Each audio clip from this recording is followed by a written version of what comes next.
Hello everyone, so my name's Alexis, and today I will be sharing with you one of my favorite stories, which is the sinking of the Titanic. Now, this has been one of my favorites for a very long time. In elementary school, I really enjoyed reading the I Survived the Sinking of the Titanic book, and I've always loved the movie. But I want to talk about the historical context of the movie, and even though a lot of it was romanticized and they had added plot elements to make it more interesting for viewers to watch, a lot of it was real. So I'm going to go through and talk about some of the people in the movie, some conspiracies surrounding the Titanic story, some historical background of the White Star Line, that type of thing. So I hope you enjoy. On April 10th, 1912, the RMS Titanic set sail from Southampton, England, on its maiden voyage.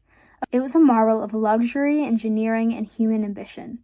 But on April 15th, 1912, the RMS Titanic slipped beneath the freezing Atlantic waters, and the world has been asking why ever since. Was it an unavoidable tragedy, or was there something darker at play? How did this magnificent ship come to life? And how did James Cameron's 1997 film capture both the grandeur and the heartbreak of the real event? These are all the questions that we're going to be answering today in this lecture. The Titanic was one of three sister ships built by White Star Line to dominate transatlantic travel: the Olympic, the Titanic, and the Britannic. All three were colossal, luxurious, and promised safety like no other vessels before them. Titanic was the crown jewel of the White Star Line, designed by Chief Architect Thomas Andrews. Titanic was nearly identical to her older sister, the Olympic, but slightly larger and more lavish. First-class passengers enjoyed Turkish baths, a squash court, and lavish dining rooms, while third-class passengers traveled in more modest accommodations, but even steerage was considered luxurious compared to the other ships of the era. But Titanic wasn't just carrying people.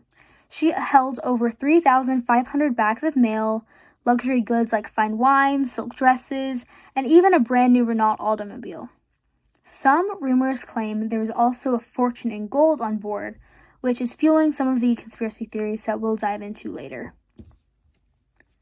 It was constructed in Belfast, Ireland, at the Harland and Wolff shipyard, and it was the largest moving human-made object at the time. Stretching over 882 feet long and weighing over 46,000 tons, the Titanic was a marvel of luxury and engineering.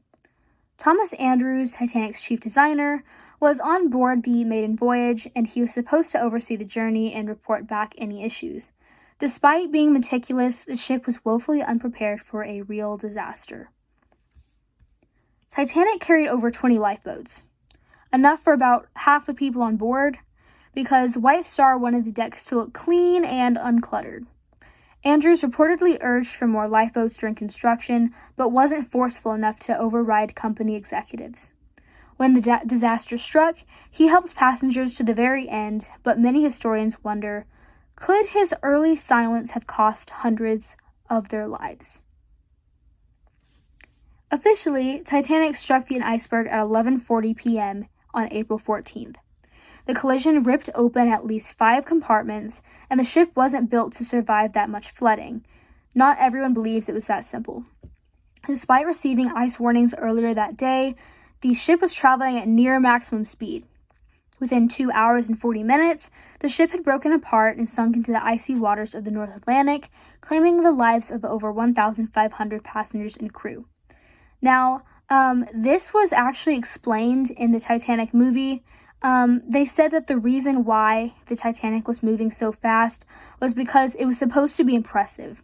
It was a big ship, it was luxurious, it was supposed to be amazing, and so they wanted to have top speed and top luxury. They wanted all of the top things on that ship. They wanted newspaper headlines, they wanted all this stuff, and it ended up costing people their lives. One of the wildest theories surrounding the ship was that Titanic was actually her damaged sister ship, the Olympic, disguised.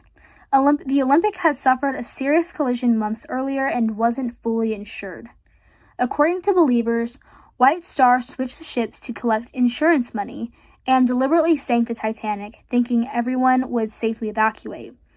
Obviously, if this was true, something went terribly wrong. Another theory points to American financier J.P. Morgan. Morgan funded the White Star Line and conveniently canceled his trip on Titanic the last minute. Conspiracy theorists argue that Morgan wanted to eliminate wealthy rivals who opposed the formation of the Federal Reserve Bank, and that Titanic sinking was no accident.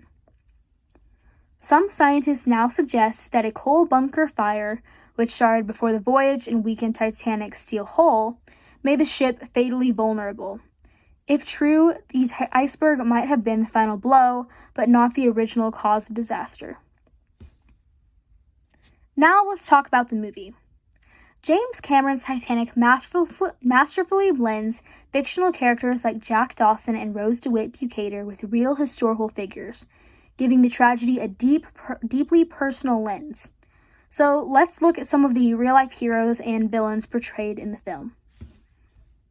The ship's designer, Thomas Andrews, is depicted as a compassionate and brave man, staying aboard to help passengers even as the ship slipped beneath the waves. In reality, survivors recalled Andrews calmly giving life-saving instructions until the very end.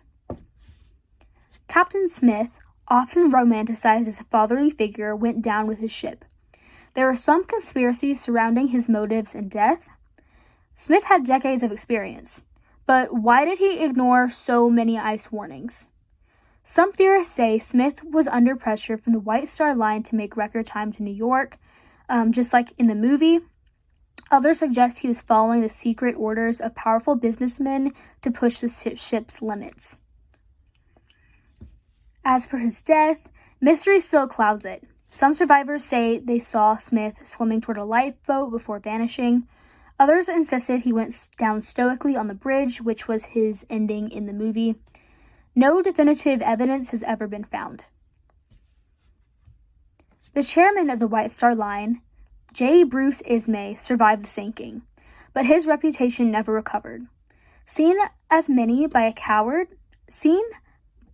by many as a coward for saving himself while so many others perished, Ismay's portrayal in the movie reflects his historical controversy. Margaret Molly Brown, the unsinkable Molly Brown, really did urge her lifeboat crew to go back and rescue survivors. Her fearless spirit and generosity made her one of the true heroines of the disaster.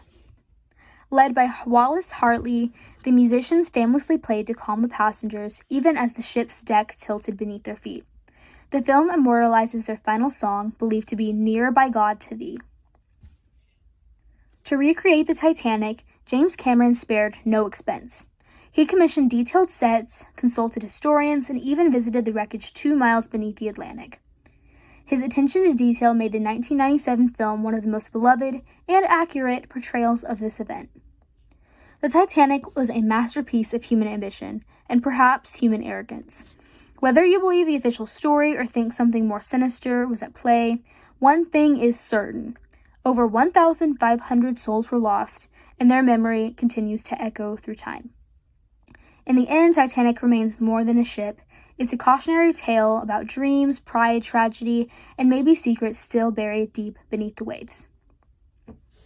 So now I want to talk about the artifact that I chose to write about in my essay.